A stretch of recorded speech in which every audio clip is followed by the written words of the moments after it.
All right. Hey, Dylan. Why don't we start off with, you know, your company and what you're doing with Rams? Yeah, for sure. Working operations as operations manager at Rams. Right now, we started out as a fuel wholesaler jobber, and have now pivoted more into the retail operations side of things.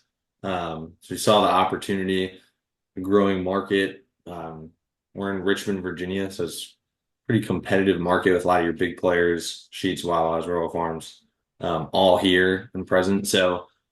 We've pivoted towards this retail operations. Right now, we have 4 stores. We're adding 2 more coming up this summer. So we're really pivoting into that focus. And it's a learning process for all of us as we try and, get into a newer field for most of us, for the owners too, trying to pivot and learn as you are growing at the same time. Um, so yeah, we're really trying to take a higher tech, like more analytical approach to the retail space. I think we've, been able to get by just the old school methods and, not focusing on the details as much, but that's what they say, the retail is in the detail, and you've got to be able to, fine tune that as you go, see what works for you, what doesn't. It's gonna come with trial and error, but you just have to be willing to try new things and give them an opportunity to breathe and evaluate them. So, you're not going to be able to hit the perfect plan the first time, the first go around of it. You're going to have to tweak things, try new products, try new vendors, and hey, some things might fail, might not work, but that's the learning process to get you to that, set system or set products that are going to keep stocked. You've just got to go through ups and downs of it. So that's what we're trying to add more analytics to the table so that we can make more efficient decisions. Because naturally in business, you're trying to make money. So trial and error does take time. It does potentially take losing out on profits or wasting some new deli items you just rolled out. Um, but you have to be willing to go through that. But if you have the analytics to back it up and can use your experiences plus some numbers to be able to make the best decision at that given time, that's where we're trying to get to. It's a process, but that's where we're starting, and growth is going to come here pretty quickly. So we've got to dial up the intensity and get to Yeah, I've it. seen you guys really live that. I want to ask you about what you're doing now, but before I do, you guys really do live like, hey, we're gonna try this and then move on if it doesn't work or lock in if it does work. But that's a lot of pretty quick change for a manager or store teams. How do you get their buy-in? Because that might be one of the hardest things, in my opinion, is kind of getting them on board with that constant change. I mean, there's dealing with change in the store, and then there's like dealing with changing processes and new items. How do you get that buy-in? Yeah. Yeah, it's takes time.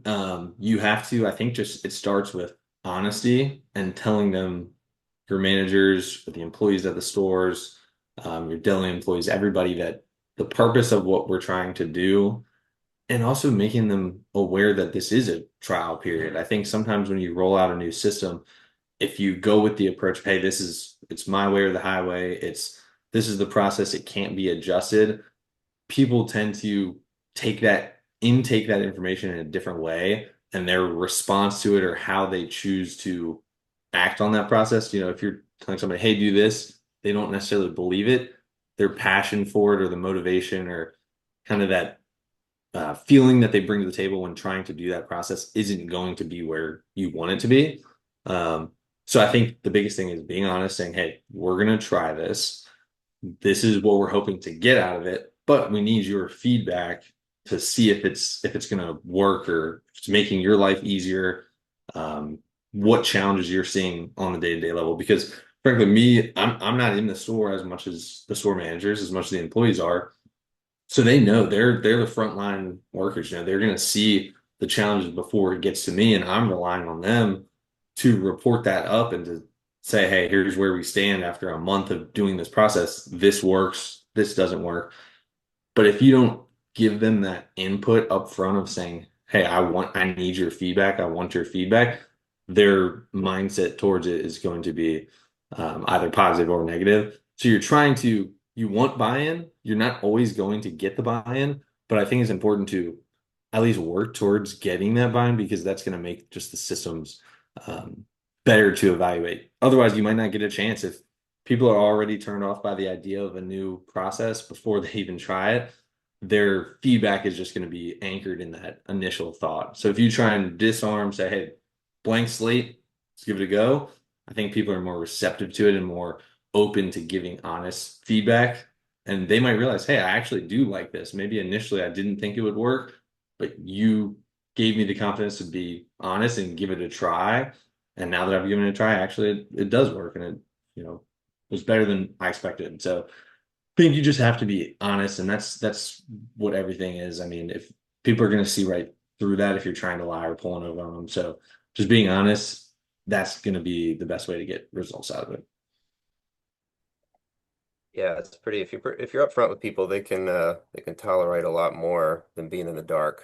From what I've seen, yeah, I totally agree with that. Yeah. And just having conversations about it too. I mean, it's very easy to just one-way communication, but if you show them that it is a two-way street, that just motivates them. Everybody wants to be heard and have a voice or a piece in it. So Yeah. Speaking of that, we before we hit the record button, you were talking a little bit about some things you're working on, specifically around maybe procedure accountability. What's been the hardest part about trying to put some of these systems in place?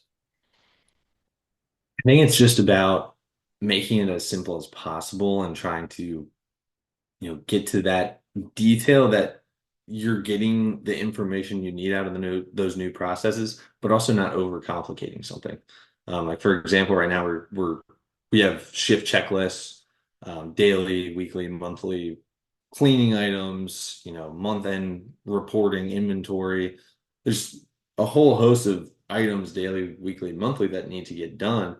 Right now, a lot of it is on paper. At the end of a shift, the employees working the register are checking off, hey, I cleaned this, balanced my tail, I did all of these things throughout the shift.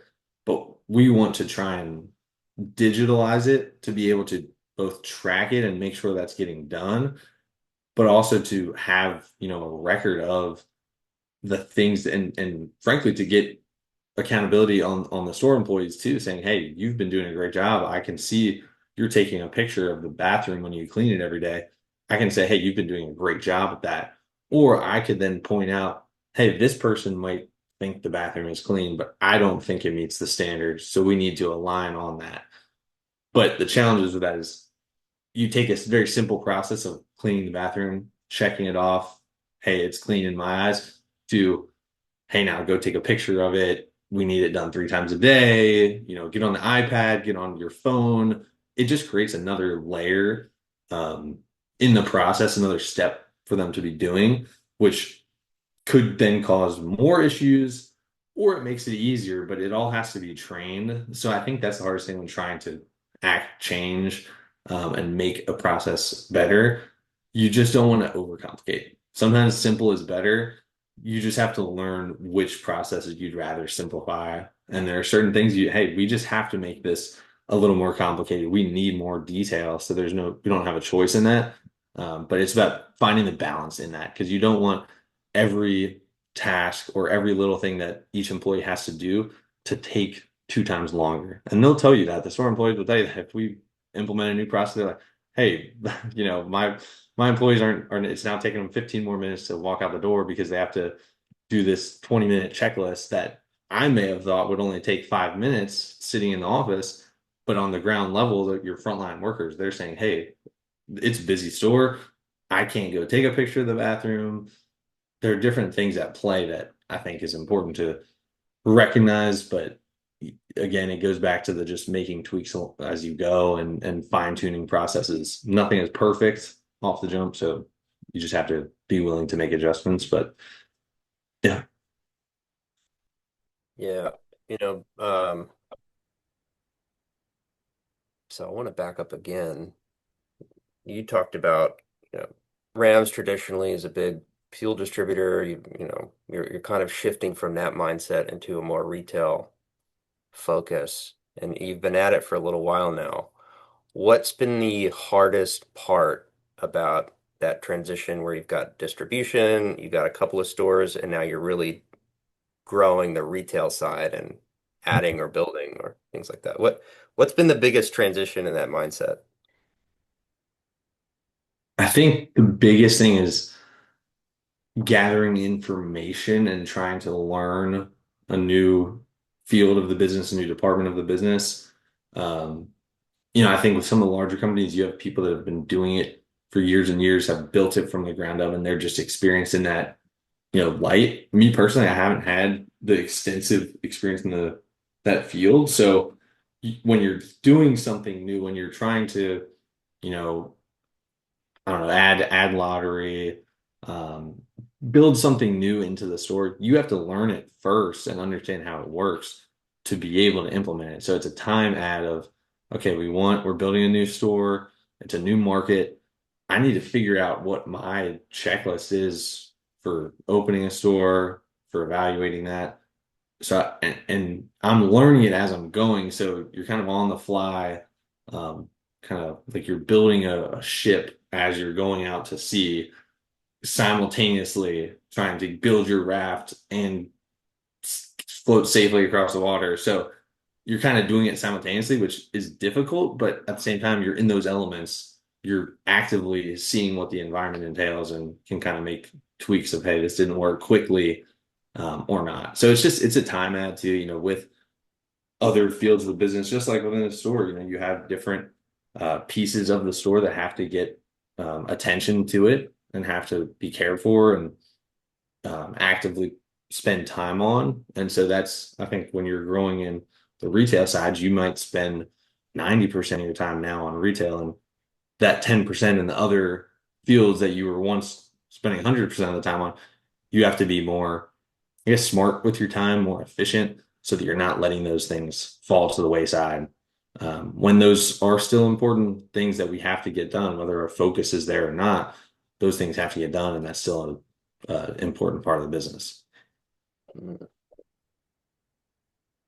Yeah, I like the ship analogy. Sometimes I've used the analogy. It's funny because, we're not out trying to run stores or build stores in our business, but we have the same analogy where it's like we're trying to sometimes I'll use the car analogy. We're trying to drive down the road and change the tire or add something to the Hmm. vehicle. I like the ship analogy because there's this sinking component if things completely fall apart, which is very, Hmm. very real. Yes. Um, Yes. uh, and so what someone who's maybe growing into the role of a district lead or growing into the role of overseeing an area or like an area or operations, what kind of things would you recommend for them when it comes to that prioritization? That's so big because there's a million things you could do. Whether it's priority or something else, what's something you would recommend to that person? Yeah, I think first you have to establish, I'm big on routines and systems. Establish your baseline routine of, hey, every day or every week or every month, I have to get these things done. X amount of things, and it can be different per business of what those items are. But you got to figure out what your baseline is. Like, hey, every week it's a non-negotiable. I get these 10 tasks done, or these, I have to check on these numbers within the store each week.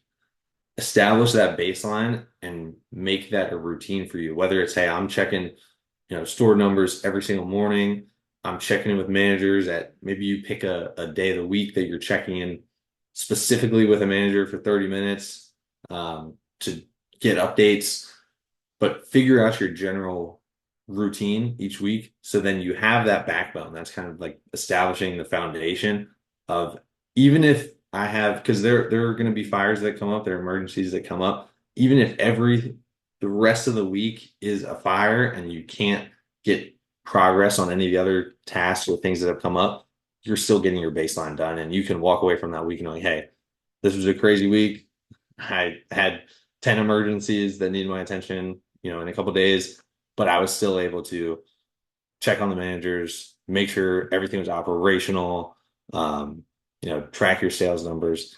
Those little things, though, you always have that, level playing field that I'm at least getting these things done. That's a non-negotiable for me.